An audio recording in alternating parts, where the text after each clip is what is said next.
Well, good morning, everyone. Welcome to South City, my office now. We're back into the swing of things. Oh, here we go. So we are going to continue on with our devotion with Russell Moore's book, The Storm-Tossed Family. And so we were kind of talking about love and marriage and the roles and how we define what love is and what covenant is. And more importantly, intimacy. Let me just call us back into what he just last said about intimacy. And he says this: intimacy means that we are not just marrying one another, but marrying also one another's memories and experiences. He says this, he goes, "A friend of mine, one of the most sincere and straightforward people I know, once told me how difficult it was to visit her husband's family because of the sarcastic barbs they constantly traded back and forth. In his family, sarcasm meant belonging. One was teased as a way of signaling that one another was an insider and expected to strike back just as hard. For her, this was stressful. In a marriage, one must know not only how to act with love toward each other, but specifically how certain words or actions may be perceived. I know a couple in which the wife's father had been a serial adulterer. For her, the biggest difficulty she had was learning to trust her husband. When he would come home a bit later than she expected, she would subject him to an inquisition, demanding he account for every spare minute. For him to love her, he must know this and work to instill trust. That may mean ensuring that he calls in constantly when his whereabouts aren't known. He could easily point to his coworker's spouse who doesn't get alarmed by such things, but to do such would be to love some shadow wife, but not his real one. Connection is filled with luminous joy. Well, that's precisely why it is difficult. For some people, this difficulty comes at the sexual level. For others, it comes at an emotional level of disclosing when, for example, one is scared or depressed or angry. For others, it's a spiritual intimacy that seems difficult. For me, it is very easy to initiate sex and very easy usually to disclose to my wife my emotional state. But it is very difficult for me to initiate prayer with her. This might be surprising since I will pray with ease with a stranger on a plane or lead a prayer in a crowd of people. I even find it easy to pray with my wife and children together, but praying just her and me alone feels awkward and almost painfully intimate, like looking at oneself in a close-up, lit-up mirror. I think this is because no one knows me better than she does. She knows all my hypocrisies and how far I fall short of my ideals. Now, this is at the relational level, not a sensible objection. After all, I am an evangelical Christian who believes that every prayer is offered and heard by grace, and that I come before God every time as a sinner through Christ. I have to know, though, that at the subconscious level, this is an obstacle for me in order to combat it. For you, the tripwires of intimacy might be different, but finding them and seeking to fight them together is necessary in the growth toward one flesh. To be, quote, naked and not ashamed is not an act of war. A few years ago, ambulance lights bounced off the walls of my house as an emergency medical worker yelled codes to one another as they strapped my wife onto a stretcher. She had suffered a miscarriage of our fourth miscarriage in recent days, and since then something had gone seriously awry. She started hemorrhaging blood and passed out in our living room floor, prompting me to call the emergency line for help. All of our sons, ranging from ages 2 to 8 years old, were huddled on the floor of one of their bedrooms. I tried to project calm. "Everything's going to be okay," I said. "Your mom's just feeling bad, but she's going to be fine." My then 4-year-old Samuel has never been easily manipulated by propaganda. He knew I was lying. He knew I had seen the terror in the eyes of our neighbor, a nurse who was trying to pretend calm for me, just as I was for the children. "She's not going to be okay, Daddy," Samuel said through his tears. "I know what an ambulance is for, and I know what all that blood is about. Mama's gonna die, and we all will be orphans." I wrestled back nausea because I feared that he was right. Back at my wife's side, walking beside her as they carried her out of the door, I cringed as I looked at her pale, bloodless face before I noticed something. I could see an image reflecting up from the metal bars of her stretcher, the reflection of a picture on our wall of the two of us on our wedding day.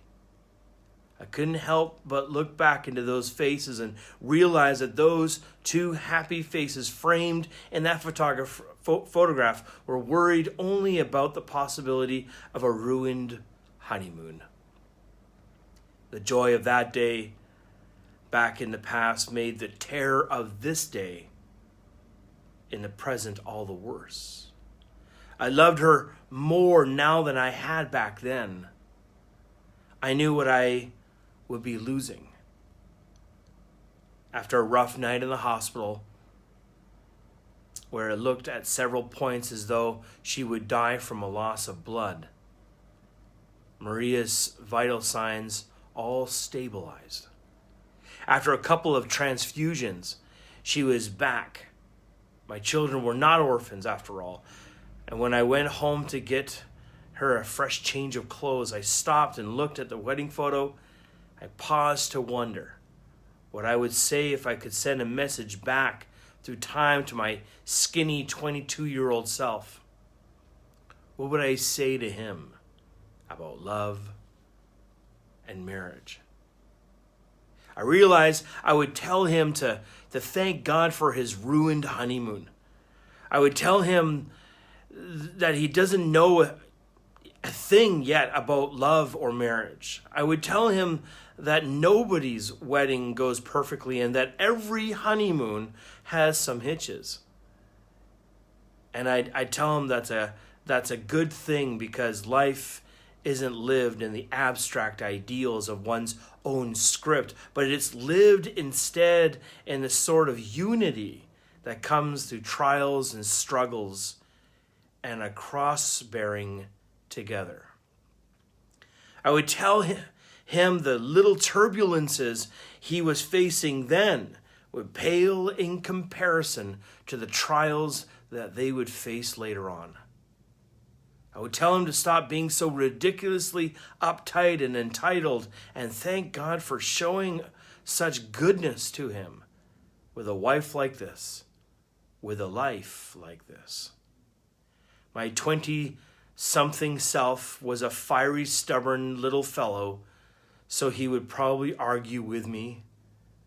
I would just laugh and say, "Shouldn't you save your voice for your vows?" I would tell my younger self what my real problem was. I had confused happiness with tranquility. I assumed that what it meant for a ceremony or for a honeymoon to be good in one's memory would be for it to go according to my own plan.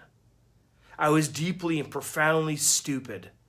And I wish I could say that I have outgrown all of that, but I expect that myself of 20 years now would probably have similar words for me right now.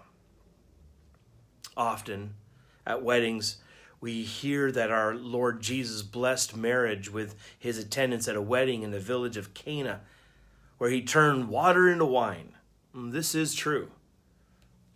We often miss, though, is that overshadowing that the wedding party was a cross. The wedding celebration ran out of wine, which could have ended in social humiliation of the family before their kin and neighbors, and Jesus' mother asked him to intervene.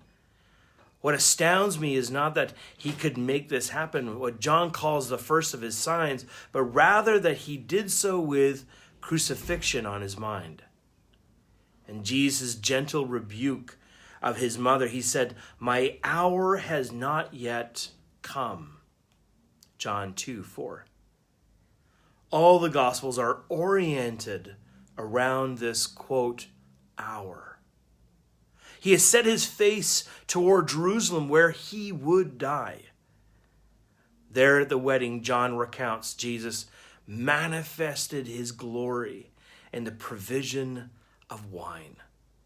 Later, John would tell us Jesus stepped into Jerusalem and announced, "The hour has come for the Son of Man to be glorified." The hour was the cross. The glory was the cross. The mission was the cross. The glory of Christ is a crucified glory. Jesus first showed this at the wedding, and he still does.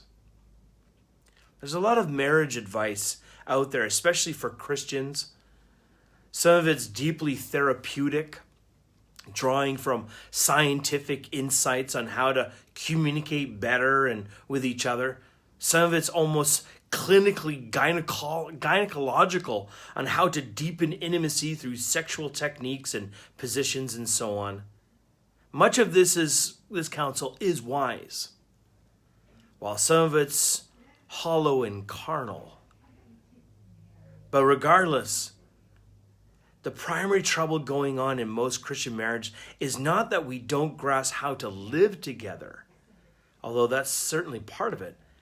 Our primary trouble instead is that we don't grasp fully enough the gospel by which we've been saved, the gospel we've been called to carry to the world. Whether married or not, you bear a calling to support and uphold the marriages within the family of God, to hold one another accountable, to stand by our words, and whether married or not, we should pay attention to what we can see in the marriages around us. Even as sin-riddled and foibly filled, as even if the best of them are, in them we can see a picture of Christ, who is one flesh with his bride, a Christ who is present both by covenant and through connection, by fidelity and through intimacy, a Christ who is joined to his church, for better or for worse, by a cross. That means that we find joy and peace and wholeness in our marriages when we stop expecting marriage to meet all of our needs and start seeing marriage as a war to find contentment in the gospel. That's a struggle that takes us right to the brink of death, still holding on to each other, knowing that someone is holding on to us. Make love, make war, and make war by making love. Crucify your honeymoon.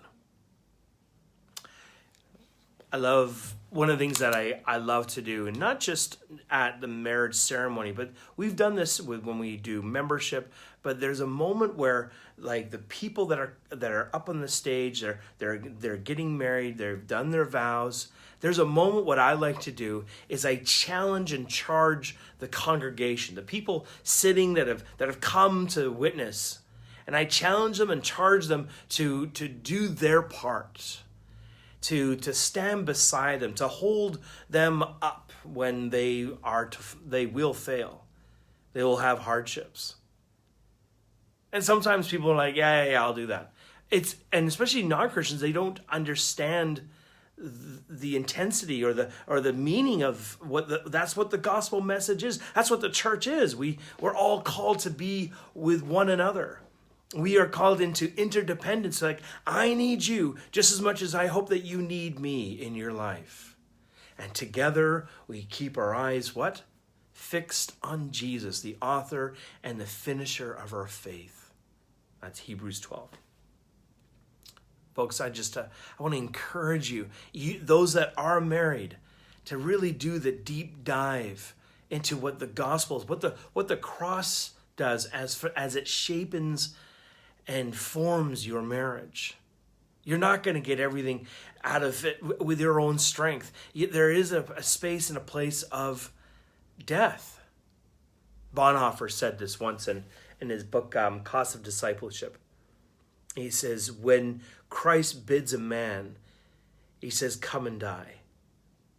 Maybe I would like to revamp that a bit if Bonhoeffer, if he was here, would allow me, is when Christ calls us to be in a marriage covenant, he calls us to die.